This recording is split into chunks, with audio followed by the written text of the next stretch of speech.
Vamos a dar comienzo a la clase de los procesos declarativos. Antes de comenzar, de entrar en materia, quiero que sepáis que esta clase está especialmente dirigida a los cuerpos de acceso a funcionarios de justicia, es decir, auxilio, tramitación y gestión procesal. Si hay aquí algún compañero de otros cuerpos que quiera ver la clase, pues sin problema. Nosotros invitamos a todo el mundo y no hay ningún problema, pero como tal, los demás cuerpos no tenéis estos temas en vuestros temarios, ¿vale?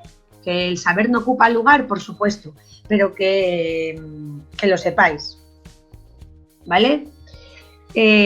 Como os decía en las pruebas de sonido, hoy vamos a tratar de una manera muy genérica aspectos procesales fundamentales y muy importantes para distinguir el juicio verbal del juicio ordinario y sobre todo porque lo consideramos los docentes de OPOLEX algo fundamental para que podáis entender no solamente los temas que llevan estos epígrafes de cara a vuestros exámenes, sino para vuestro futuro trabajo.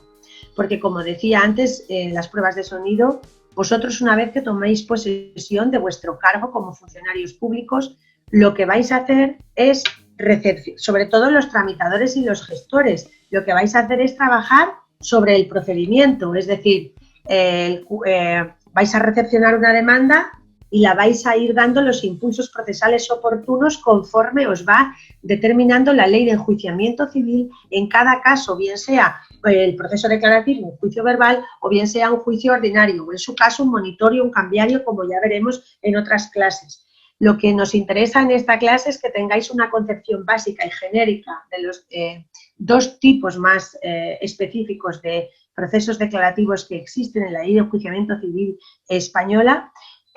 Y lo que vamos a estudiar es primero, como sabéis, qué tipos de procedimientos se van a ventilar en cada tipo de juicio y a continuación os voy a explicar cómo se va tramitando cada juicio, desde que empieza con la demanda hasta que finaliza con su resolución correspondiente. Y al final os haré un pequeñito esquema súper básico que tiene 4 cosas, pero que con que sepáis esas cosas ya vais a poder contestar varias preguntas de test. Me decíais que esta clase no os gusta mucho los temas por los plazos, que os cuestan mucho los plazos. Bueno, pues no pasa nada, porque bueno, pues los plazos hay que aprendérselos, pero es muy importante saber los momentos procesales oportunos de cada excepción que puede ocurrir a lo largo del procedimiento y de cada vicisitud que puede ir ocurriendo a lo largo del procedimiento, ¿vale?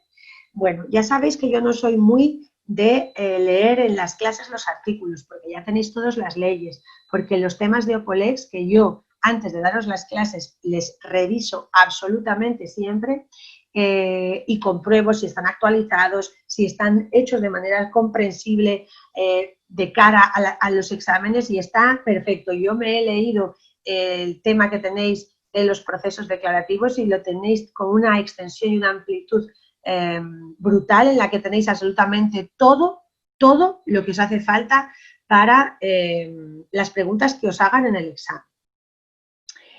El artículo 249 y 250 de la Ley de Enjuiciamiento Civil, como ya todos sabéis, nos van a determinar qué clases de juicio por la materia se van a ventilar por el juicio ordinario y cuáles por el juicio verbal. Sabéis que el otro tipo de criterio para saber por qué juicio ventilamos las pretensiones de una persona será el criterio de la cuantía, que también a continuación le vamos a estudiar. Un truco que yo tenía cuando me tuve que estudiar los tipos de acciones que se dirimían bien por el juicio verbal, bien por el juicio ordinario, lo que hice fue estudiarme el artículo 249, porque el 250 me pareció mucho más farragoso a la hora de memorizarlo. Entonces me estudié el 249 y todo lo que me preguntaban que no iba al 249, pues yo asimilaba que iba por el cauce del juicio verbal.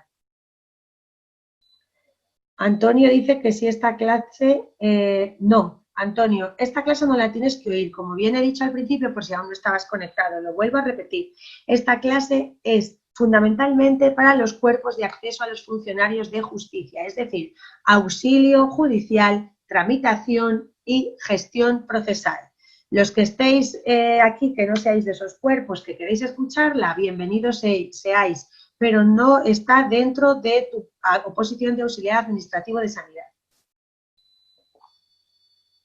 Vale, como os decía, yo lo que hice fue estudiarme el 249, que son los procedimientos que se deriven a través del cauce del juicio ordinario, porque el 250 me parecía muy farragoso. Entonces, vamos a utilizar este troquillo, aunque hay que leerse también el artículo 250 entero de pe a pa, pero eso lo vais a hacer vosotros en vuestras casas. Leérosle para familiarizaros con él, pero aprenderos de memoria el 249 porque os va a resultar muchísimo más fácil. Entonces vamos con el artículo 249, que os voy a explicar un poquillo por si hay algún tipo de acción que no sabéis a lo que se refiere, ¿vale? Esa es mi misión ahora. Como os digo, para saber qué tipos de acciones se ventilan bien por el juicio ordinario, bien por el juicio verbal, tenemos dos criterios. El criterio de la materia, el cual encontramos en los artículos 249 y 250 de la Ley de Enjuiciamiento Civil, o bien el criterio de la cuantía, ¿vale? El criterio de la cuantía es muy sencillo, porque todos aquellos acciones que lleven aparejadas cuantías superiores a 6.000 euros o sean imposibles de calcular, se dirimirán por los cauces del juicio ordinario. Y los que sean por debajo de 6.000 euros irán por los trámites del juicio verbal. ¿De acuerdo? Eso como regla general que luego os pondré en el esquemita básico que os he preparado para que tengáis una visión genérica de las principales diferencias entre el juicio ordinario y el juicio verbal. ¿Qué juicios por razón de la materia? Nos dice el artículo 249 se dirimirán por los trámites del juicio ordinario. En primer lugar, todos los que se refieren al derecho al honor. El derecho al honor ya sabéis que está ahora muy de moda en estos programas de televisión en los que el uno atenta contra el otro porque le insulta o le dice atenta contra su honor, exponiendo de manera pública argumentos contra los que esa persona no está de acuerdo. Pues ese famoso lo que va a hacer es plantear una demanda a través de los cauces del juicio ordinario. En segundo lugar, habla el artículo 249 de que también se ventilarán por los cauces del juicio ordinario todo lo referente a los derechos fundamentales que nosotros ya hemos estudiado conmigo en las clases de temas comunes de la Constitución. Nos hemos aprendido ya los derechos fundamentales. Pues bien, siempre que tratemos de ventilar una acción que vaya en contra de nuestros derechos fundamentales, acudiremos al juicio ordinario, excepto el derecho de rectificación. Ya sabéis todos lo que es el derecho de rectificación, y si no lo sabéis no pasa nada, es muy sencillo. El derecho de rectificación es ese derecho que se ejercitará cuando se difunde una información que no es ajustada a la realidad de una persona física o jurídica. Pues bien, el derecho de rectificación no se va a ventilar por los trámites del juicio ordinario. También tenéis que saber que los derechos fundamentales, su tramitación, tienen carácter preferente y que siempre intervendrá el Ministerio Fiscal. Tenéis aquí dos preguntas de examen dentro del artículo 249.2. La excepción a los derechos fundamentales, es decir, el derecho de rectificación, que no se ventila por los cauces del juicio ordinario, suele ser pregunta de examen. Además, tenéis otra pregunta de examen tipo test dentro del apartado segundo del 249 de la Ley de Enjuiciamiento Civil, que es que se tramitan con carácter de preferencia y con la intervención siempre del Ministerio Fiscal todas aquellas acciones derivadas de la defensa de los derechos fundamentales. 3 preguntas de examen lleváis ahí solamente con este apartado de epígrafe del 249. Continuamos con materias que se van a ventilar por los trámites del juicio ordinario. La impugnación de los acuerdos sociales. Muy fácil. Esto se refiere a cuando se reúnen en las asambleas las personas y se ponen en común en diversos conflictos o materias y al final se realiza un acuerdo. Pues para impugnar perdón, es que estaba leyendo el chat. Para impugnar esas, si alguno no está de acuerdo y lo quiere impugnar, acudirá al juicio ordinario. Continuamos con las acciones que tengan que ver con la competencia desleal. ¿Qué es esto de la competencia desleal? Hablamos de acciones derivadas del derecho a la publicidad o de la propiedad industrial intelectual. Sí, por ejemplo, Maite, como si fueran asambleas que se diriman en este tipo de reuniones.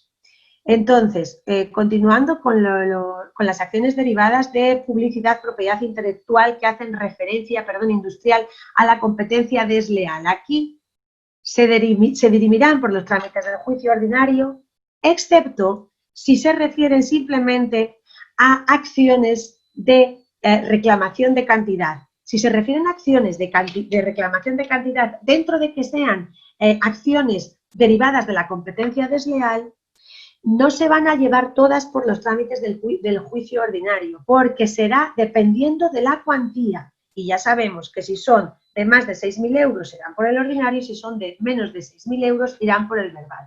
Ojo, pregunta de test. Si nos ponen en el test, ¿por qué trámite se ventilará una acción relativa a competencia desleal que verse sobre una reclamación exclusiva de cantidad cuya cuantía sea de 3.200 euros, no será la respuesta acertada al juicio ordinario, por mucho que la competencia desleal esté en el 249. La respuesta correcta será el juicio verbal. Lo habéis entendido todos, ¿verdad? Que dentro de la regla general está la excepción que contempla la cuantía. Continuamos. Todas las acciones ventiladas que sean referentes a arrendamientos rústicos o urbanos, salvo la reclamación de rentas, el desahucio por falta de pago, la extinción de plazo del contrato, de la relación arrendaticia. Como veremos, esta excepción será ventilada por los trámites del juicio verbal. Lo veremos a continuación y además, si me da tiempo, os haré una breve referencia a este tipo de juicio por su especial relevancia, porque lo vais a utilizar muchísimo en vuestro día a día cuando toméis posesión del cargo como funcionarios públicos.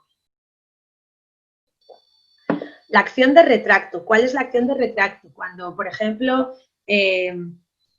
se consuma una compra-venta y el vendedor se reserva el derecho de retracto, es decir, de deshacer la compra-venta y volver a poseer ese bien, pagando, eso sí, la cantidad que en su caso el comprador hubiera depositado. También se ventilarán sin excepciones por los trámites del juicio ordinario. Y en las acciones derivadas de la ley de propiedad horizontal. ¿Vale? Hablamos aquí de otra excepción, como hemos hecho con las condiciones de la competencia desleal de publicidad o propiedad industrial. Aquí también vamos a hacer la excepción de la reclamación de cantidad. Imaginaros que estamos hablando de que se están en una comunidad de vecinos, por ejemplo, simplemente reclamando una cantidad de dinero que debe un vecino a la comunidad.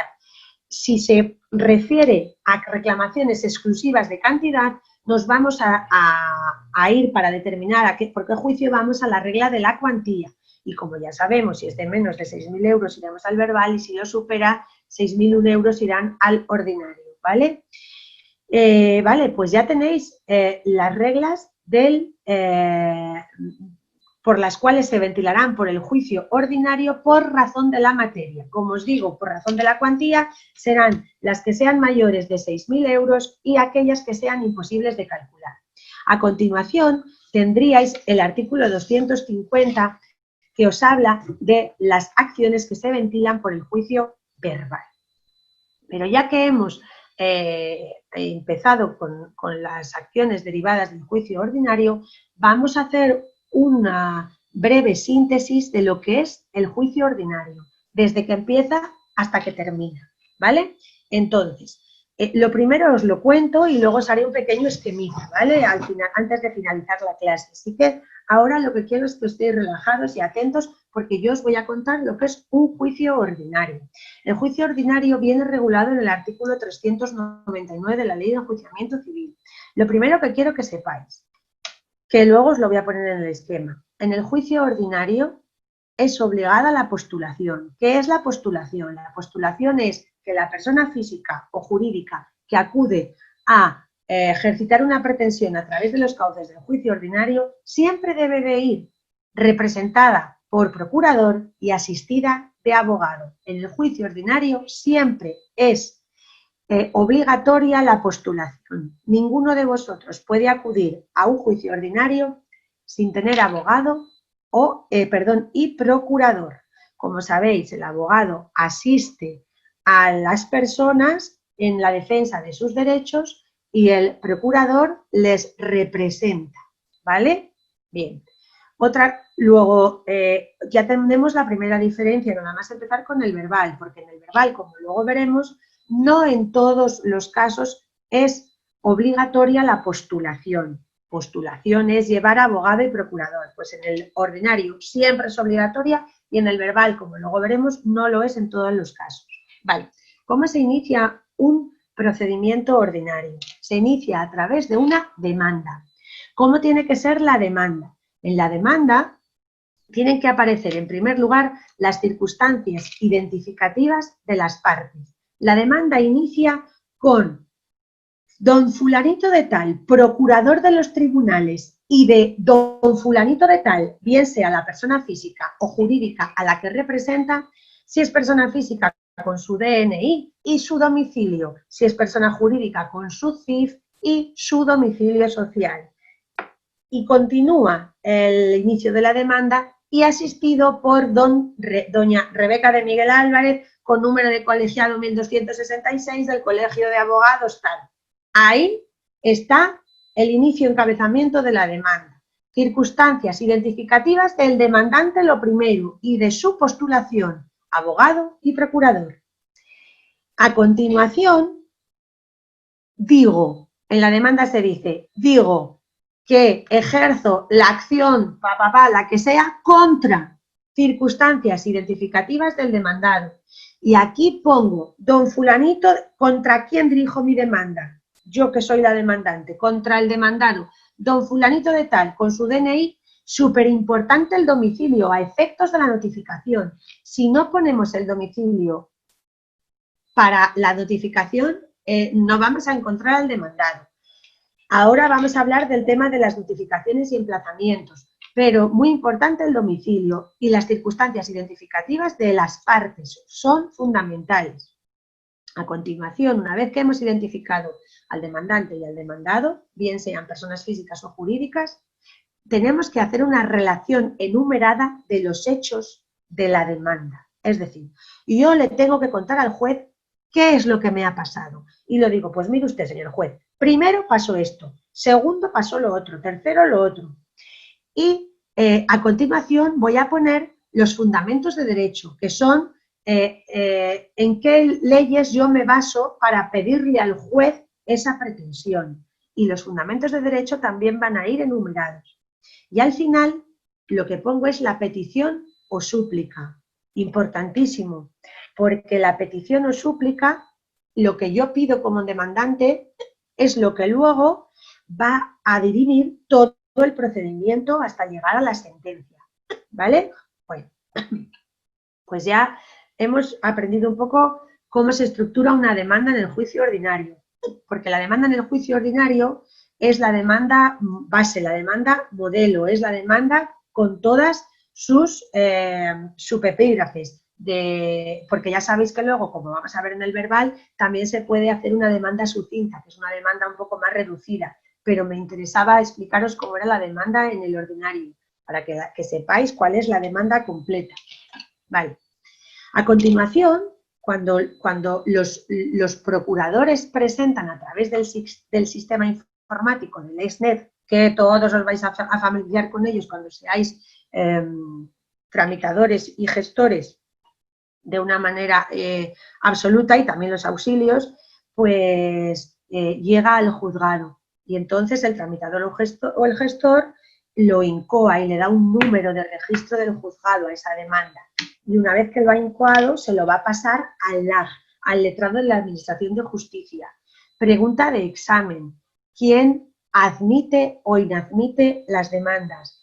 El primer visionado que se hace de la demanda en el juzgado lo tiene que hacer a través de lo que se llama la minuta, el letrado de la Administración de Justicia. El letrado de Administración de Justicia coge una demanda y lo que hace es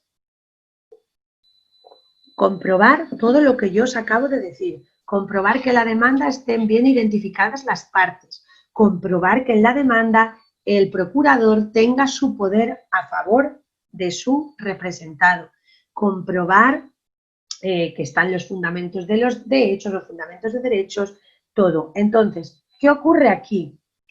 Que si el letrado de la Administración de Justicia advierte algún defecto de forma subsanable, lo pone en conocimiento de las partes, dándoles el plazo que él quiera. Aquí no hay un día concreto que establezca la ley. El letrado de Administración de Justicia se lo devuelve a la demandante y le dice, oiga usted se ha olvidado, por ejemplo, de adjuntar el poder del procurador, así que le doy 5 días para que subsane, a riesgo de archivo de la demanda, ¿vale? Una vez que han pasado esos 5 días y el demandante no ha subsanado, entonces el letrado de la Administración de Justicia se lo pasa al juez para que resuelva sobre la inadmisión de la demanda.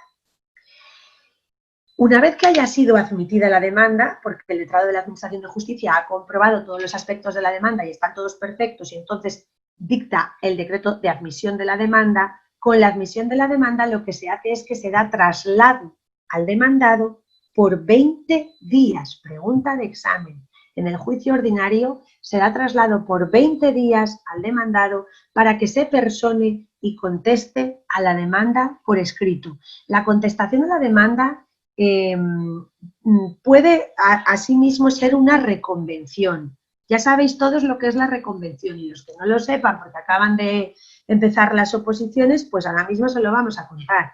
La reconvención es como si dijéramos otro ataque que se le hace al demandante. Es decir, dice el demandado, sí, tú me pides a mí esto, pero es que yo a ti también tengo razones para atacarte. O sea, que yo te contesto por lo que tú a mí me estás demandando, pero es que además te voy a atacar, ¿vale? Pues esa es la reconvención. Bueno, pues el demandado en el juicio ordinario tiene 20 días para contestar a la demanda. Puede contestar o bien oponiéndose a las razones que ha argumentado el demandante, o bien allanándose, diciendo, pues mire, usted tiene razón, me allano porque ¿para qué vamos a continuar si es que voy a perder y además voy a perder las costas, voy a perder todo, me allano y ya está? O puede contestar con reconvención, que es decir, sí, usted me pide pero es que además de yo oponerme, yo le pido a usted esto otro, ¿vale? Bueno. En la de contestación a la demanda también tienen que estar ordenados y enumerados los fundamentos de la oposición, no solo los hechos en los que se versa esa posición, sino también los fundamentos jurídicos, como ya hemos visto que pasa también en la demanda. Vale, bueno, pues resulta que también en la contestación a la demanda el demandado debe de alegar las excepciones procesales. ¿Qué son las excepciones procesales? En relación a las excepciones procesales podemos hablar de, tenemos dos tipos de excepciones, por un lado las procesales y por otro las materiales, ¿vale? Bien, dentro de las excepciones procesales tenemos dos que son la falta de competencia o la falta de jurisdicción, que el demandado las tiene que alegar, si quiere, dentro de los 10 primeros días de los 20 días que le damos para contestar. Pregunta de test. La falta de jurisdicción y de competencia la debe de alegar el demandado a través de la declinatoria dentro de los 10 primeros días de los 20 que le damos para contestar. ¿Vale?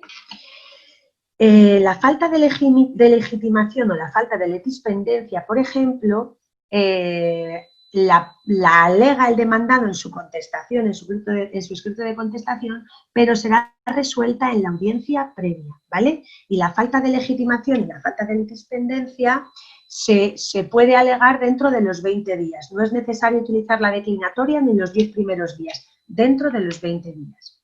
Bien, esto es otra pregunta de test. No os preocupéis que ahora lo vamos a repasar.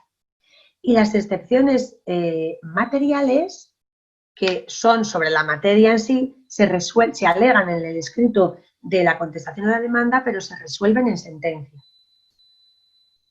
Como si dijéramos, tenemos 3 tipos de excepciones. ¿Queréis que utilicemos la pizarra un poco?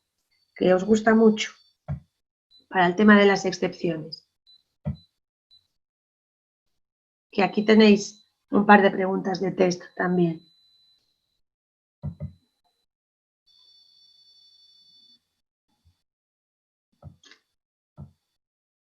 Vale.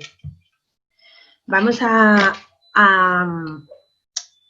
ponernos aquí un poquito en la pizarra esto de las excepciones para que os quede más claro, si os parece. Tenemos las excepciones procesales. Dentro de las excepciones procesales, ¿vale? Dentro de las procesales tenemos la falta de competencia o de jurisdicción .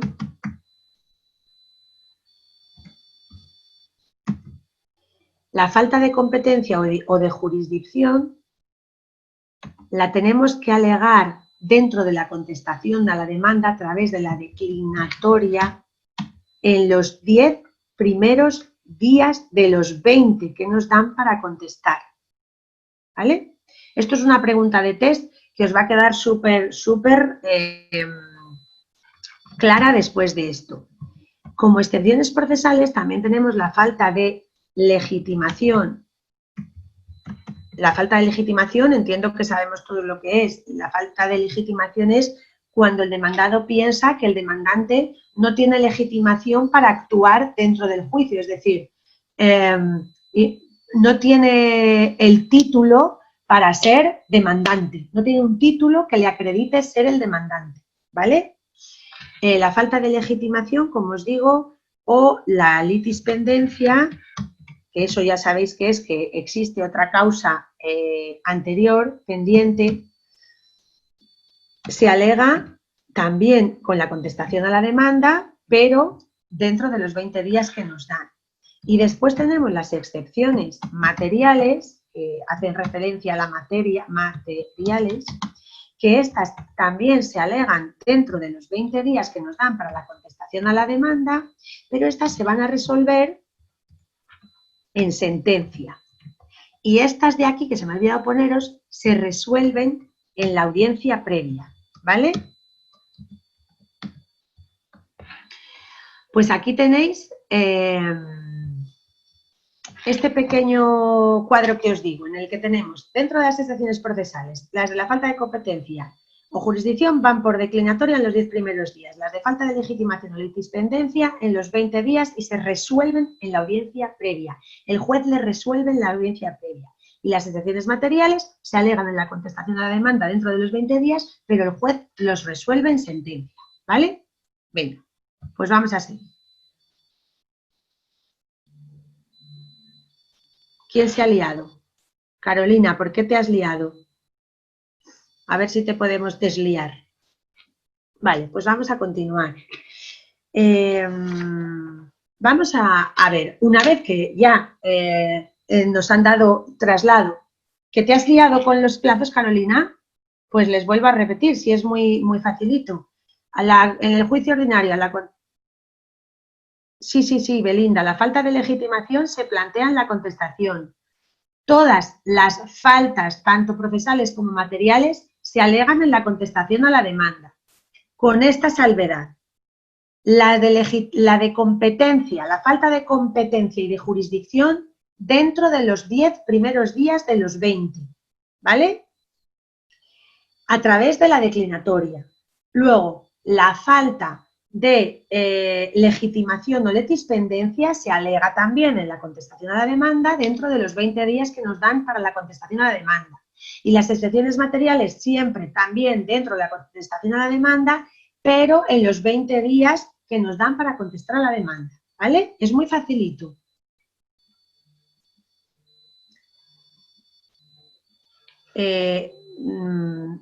Espera, que es que me están llamando por teléfono, que voy a quitar esto que si no me distraigo. Vamos a ver.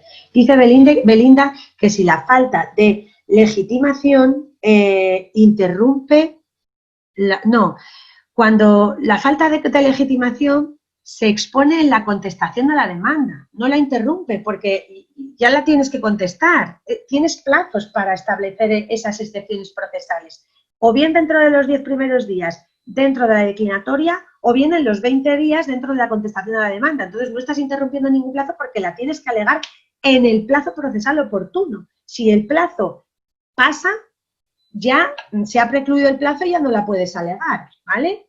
Venga. Vamos si se plantea la declinatoria, por ejemplo, por falta de competencia o falta de jurisdicción, el juez la resuelve, ¿vale? Pero no está interrumpiendo el plazo porque estás contestando a la demanda y dentro de esa contestación, argumentando tus oposiciones, además planteas la falta de competencia, la de jurisdicción, la de legitimación, la que tú quieras. Pero a la vez, como te digo, ya esgrimes los argumentos de tu oposición. Vale. Pues una vez que ya hemos contestado a la demanda, nos van a citar para el acto de la audiencia previa, porque todos sabemos que el juicio ordinario tiene dos vistas, la de la audiencia previa y la del juicio en sí, la celebración del juicio en sí. Muy fácil es esto, porque en la audiencia previa, lo primero que tenéis que saber todos es que en la práctica, en la realidad, solamente a la audiencia previa vamos los abogados y los procuradores, ¿vale?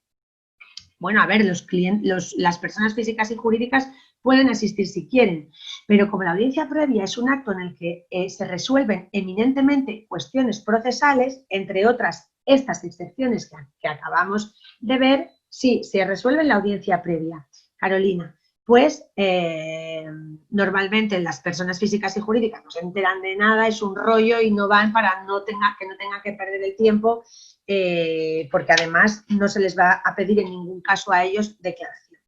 Cuando vamos al acto de la audiencia previa, lo que todos nos viene por la audiencia previa es que es el acto en el que se propone la prueba y se admite la prueba.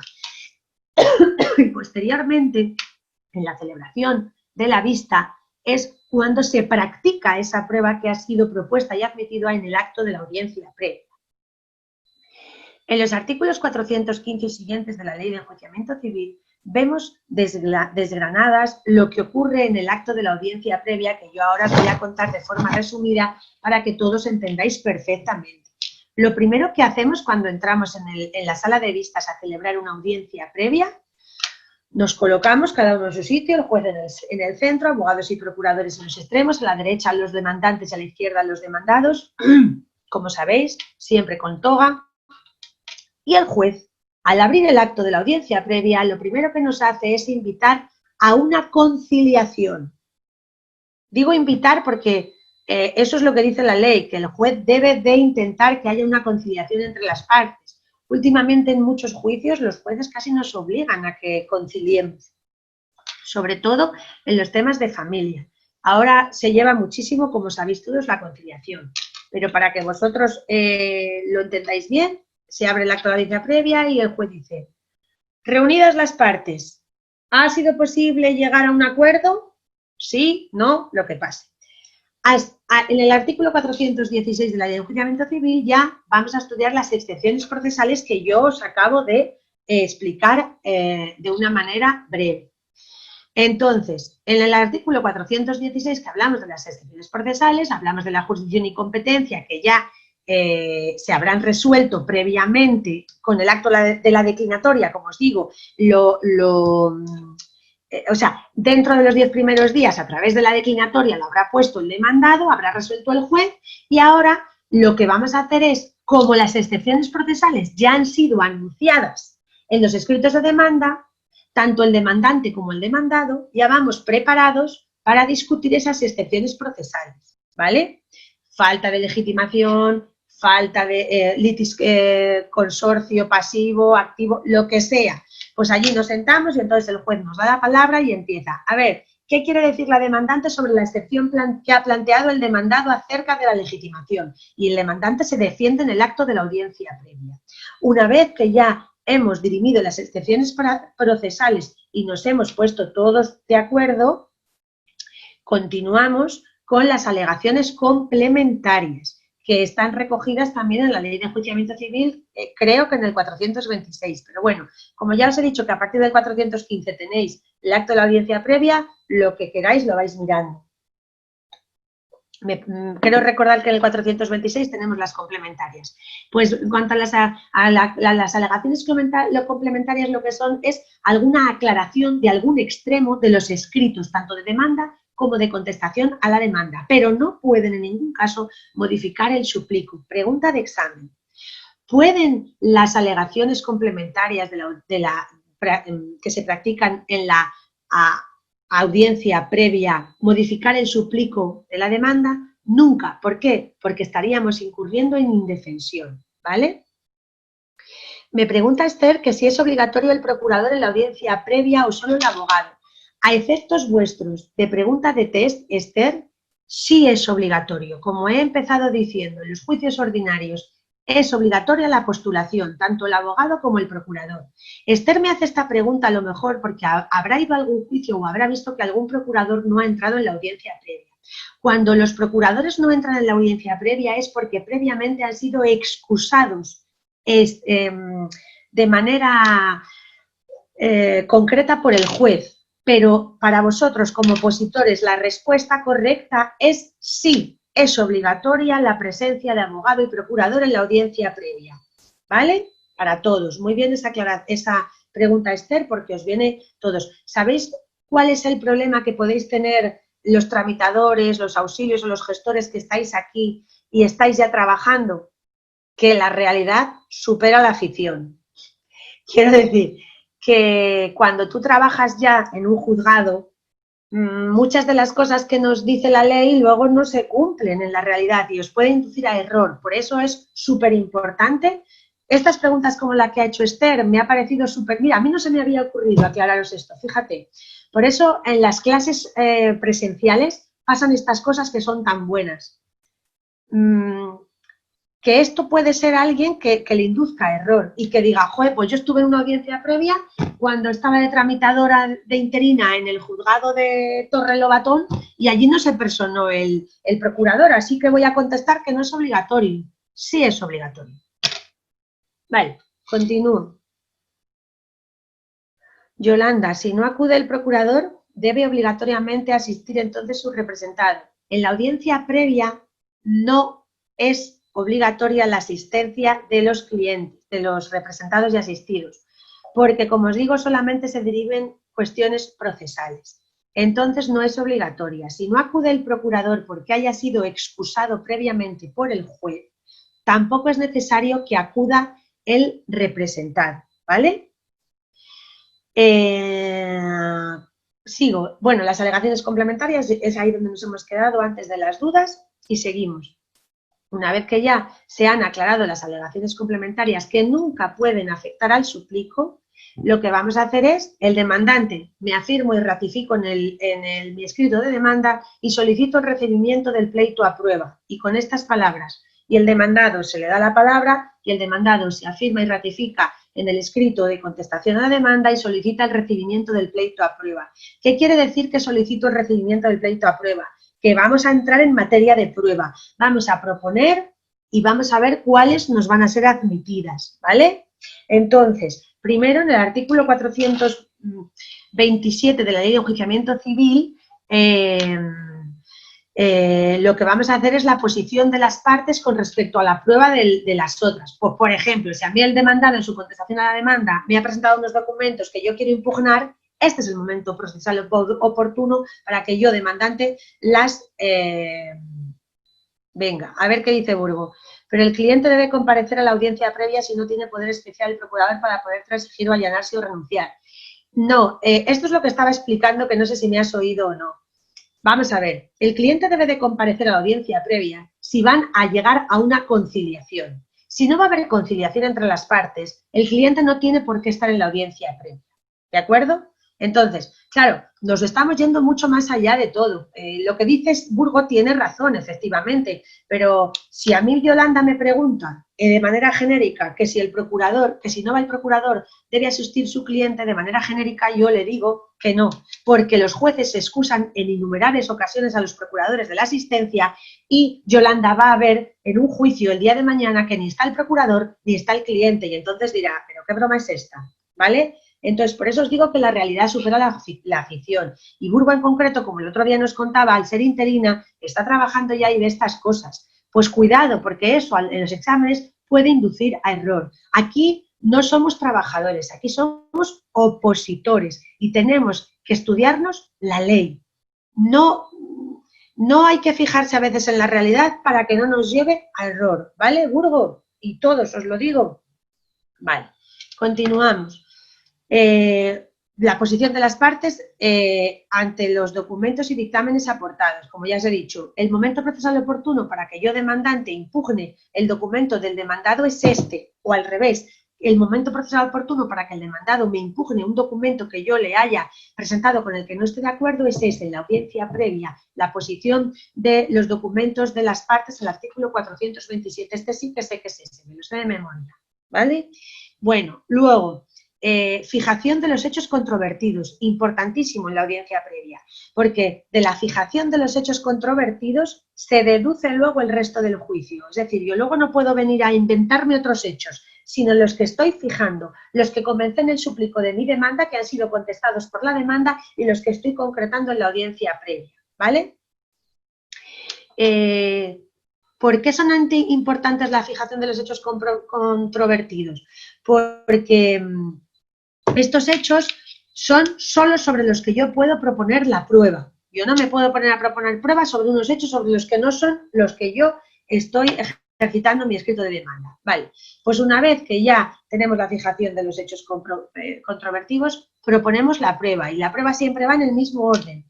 Interrogatorio de las partes, el documental, el pericial, el testifical, ¿vale? Nunca una parte va a poder comparecer en el juicio si no lo ha pedido la otra, ¿vale? Muy importante. Bueno, también tenéis que saber una cosa que es muy importante, que si solamente se pide y, es admitida la prueba documental en la audiencia previa, pues el juez, sin más, da la palabra a los abogados para que ejerciten sus conclusiones en el acto de la audiencia previa y quedan los autos vistos para sentencia en el plazo de 20 días desde el día siguiente a la celebración de la audiencia previa. Repito, en la audiencia previa, sí, Reme, el orden está establecido en la Ley de Enjuiciamiento Civil. Es el mismo orden que yo os estoy diciendo, a partir del artículo 415, 415 y siguientes, el 426. Todo está establecido y además es muy importante que sepáis también que todo se debe de llevar en una minuta que llamamos los profesionales intervinientes en las causas conforme al orden que está preestablecido, que es el que yo os estoy explicando en la clase. Cuando luego la veáis, pues lo volvéis a ver y os acompañáis con la ley. Como digo a todos, si solamente se propone y se admite la prueba documental, el juez dará la palabra para la conclusión a las partes en el mismo acto de la audiencia previa y dejará los actos vistos para sentencia que deberá publicarse a los 20 días, dentro de los 20 días siguientes al de la celebración de la audiencia previa. Sin embargo, si se admite prueba, se señalará la vista dentro del plazo de un mes. ¿Vale? Si se admite prueba y hay que practicar prueba, se señala la vista en el acto de la audiencia previa en el plazo de un mes. ¿Cómo se señala la vista?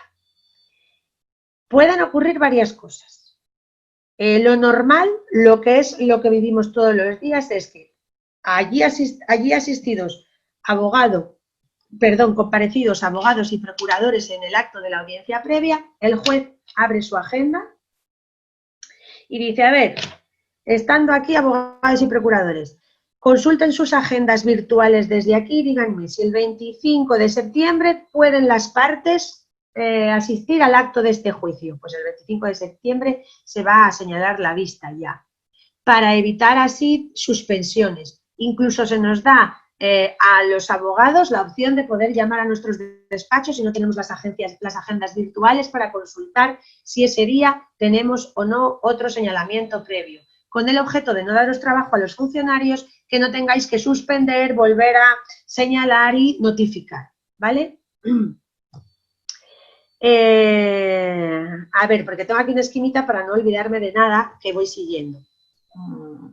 Sí, vale, se señala el acto de la vista, como os voy contando. Si hay que practicar, ya sabéis que a veces se tienen que practicar pruebas fuera de la sede judicial, como por ejemplo inspecciones oculares. Pues esas pruebas se señalan siempre antes de la vista, para que cuando lleguemos a la vista ya hayamos practicado las pruebas que se tienen que practicar obligatoriamente fuera de la sede judicial.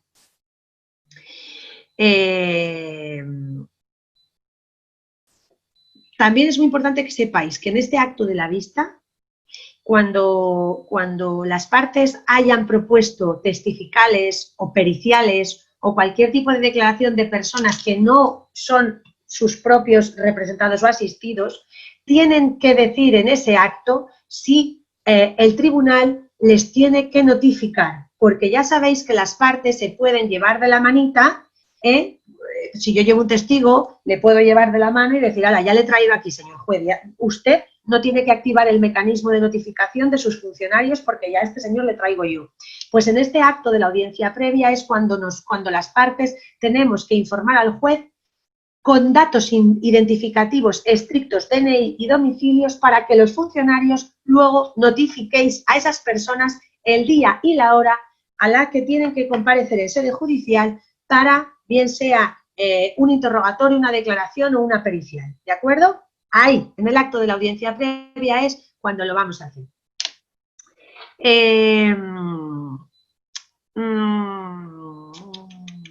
Bueno, ya os he dicho que no es necesario, esto es otra pregunta de test, no es necesario citar a las partes cuando en el acto de la audiencia previa estamos los abogados y los procuradores, porque ya se entienden notificados a través de su asistencia y de representación. Esta pregunta es muy importante a colación de lo que estáis diciendo los interinos que ya estáis trabajando o simplemente personas que ya habéis acudido a juicios, para que no contestéis mal la pregunta. Para vosotros, opositores, en el acto de la audiencia previa no es necesario notificar a las partes cuando hayan sido asistidos por abogado y procurador, ¿vale? Si el abogado, con esto quiere decir que si el procurador ha sido excusado por el juez para no asistir, da igual, porque es como si estuviera. Entonces, no vayáis a contestar, es que como le excusó al procurador y no estaba, hay que notificarle. No, le va a notificar su abogado. ¿Me entendéis, no? Al final, la práctica, por hacer una celeridad en plazos, no es lo mismo que la ley. Y vosotros tenéis que saber la ley. Así que, por favor, interinos, no os liéis, estudiaros la ley, ¿vale? Que ser interino es muy bueno para unas cosas, pero para otras nos podemos liar. Yo tenía previsto daros el juicio verbal, pero es que se nos ha pasado 1 hora. Entonces, yo creo que voy a dejar el juicio verbal para otra clase para que no os líe mucho, porque si no os voy a extender mucho. ¿O qué queréis hacer? Yo creo que sí, ¿no? Porque es que si no, a mí ya sabéis que me gusta daros los conocimientos. Yo creo que os he contado muchas cosas ahora. Pues bien, por mayoría me decís que lo preferís. Yo creo que sí, porque así asimiláis y sentáis las bases de eso, que han sido muchas cosas, y de esta manera damos otro día, eso, rematamos el ordinario porque le damos un repaso general y nos metemos con el verbal. ¿Os parece mejor a que sí? Pues me parece a mí fenomenal. Porque es que si no, porque es lo que os decía yo al principio de la clase, que es muy importante, y siempre os lo voy a decir yo en todas mis clases, es mejor saberse pocas cosas bien que muchas mal.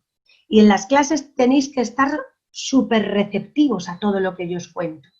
Y si las aprovecháis bien, es mejor no mezclar, como está diciendo aquí Yolanda, y vamos poquito a poco desgranando todo.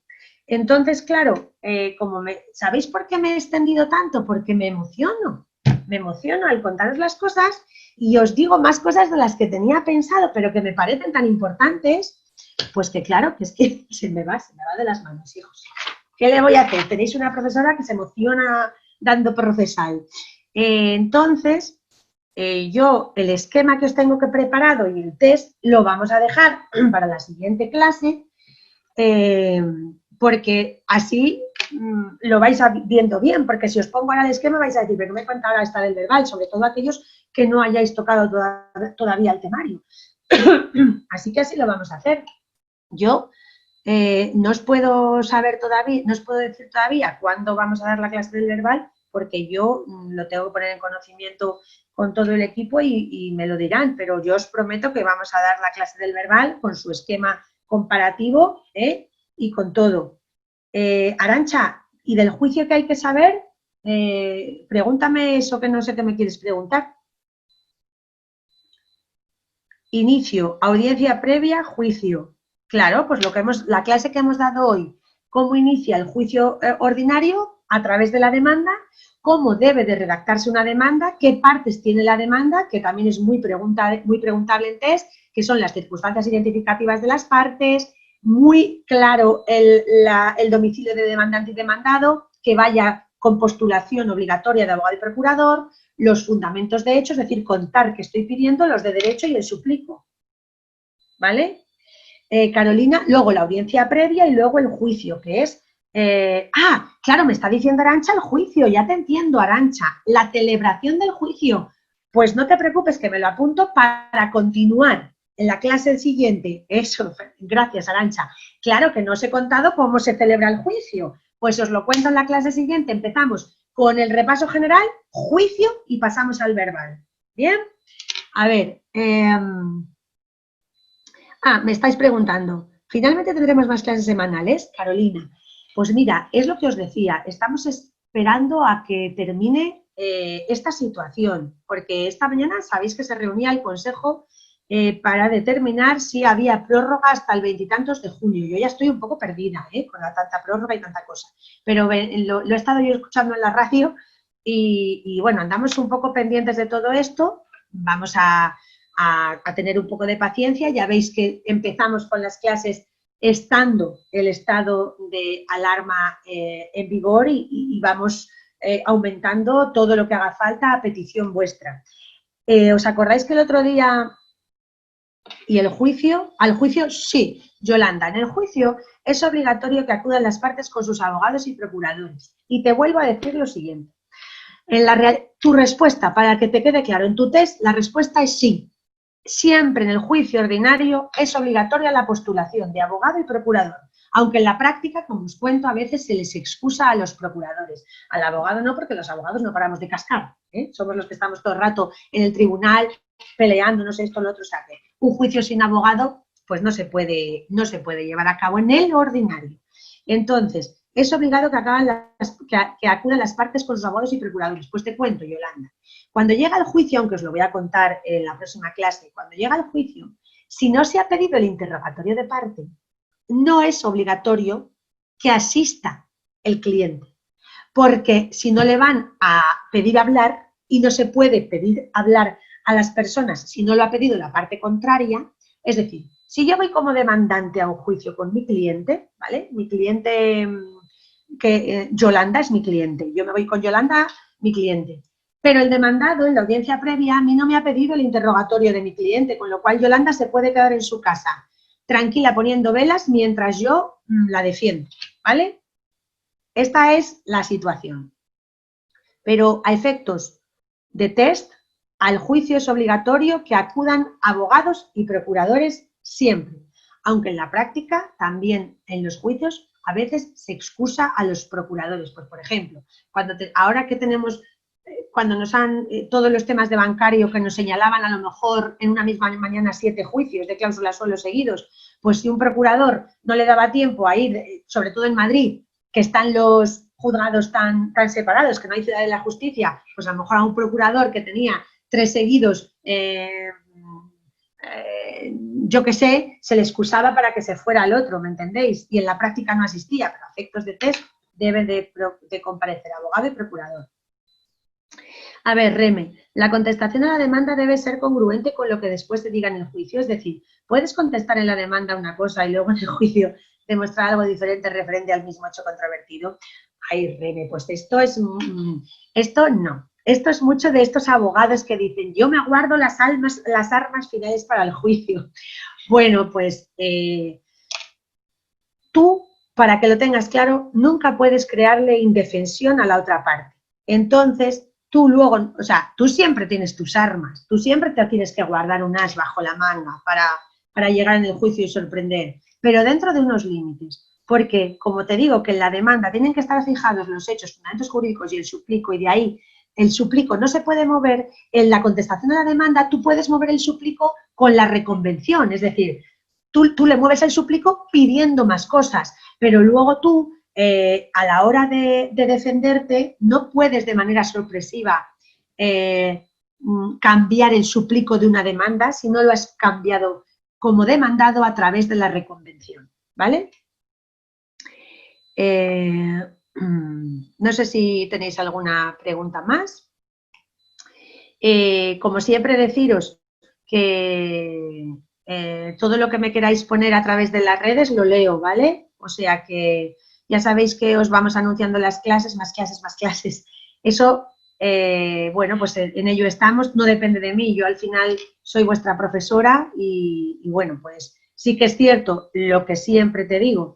Pues hija Celeste, ¿sabes qué pasa? Que el test que había preparado yo, pues era un poco comparativo de ordinario verbal, entonces por eso no os lo quiero hacer, porque no es justo. Los que no hayáis visto todavía el verbal, pues me van a mirar con cara de trucha diciendo, ¿qué dice esta? Así que lo dejamos para el próximo día. Lo que os digo, cuando os anunciemos las clases en Instagram o en Facebook, me ponéis lo que queréis que toque, si queréis algo en concreto, ponedme todo lo que queráis siempre, que yo os leo siempre. Y no sé, pues a las dudas que tengáis, mira, por ejemplo, en esta clase, como hemos ido menos al ser temario más específico, pues hemos podido tener más tiempo de dudas, ¿vale? Pues todas esas cosas que también me ponéis mucho en las encuestas estas que os dan después de cada una de mis clases, pues muchas de las cosas que me pedís es más tiempo para resolver dudas. Pues a veces se puede conceder y a veces no, porque con las clases que somos 80 o 90, pues hago lo que puedo, pero es que si no estaríamos aquí hasta las 5. Pero hoy veis que bien hemos estado, la ejecución, vale, pues lo tendremos en cuenta. Vosotros todo lo que queráis pedirnos lo vais poniendo en las redes y yo lo voy viendo todo y así pues se va estructurando. Pues nada, chicos y chicas, muchísimo ánimo a estudiar, me encanta que os encanten las clases, a mí también me encantan y además vosotros, pues ya sabéis que tenéis conmigo un poco más de afinidad, porque yo soy eminentemente procesalista. Entonces, pues claro, a mí siempre que me propongan dar una clase a los opositores de justicia, yo me lanzo la primera. Bueno, muy buena semana a todos, estudiad mucho y con mucho ánimo. Hasta la siguiente clase.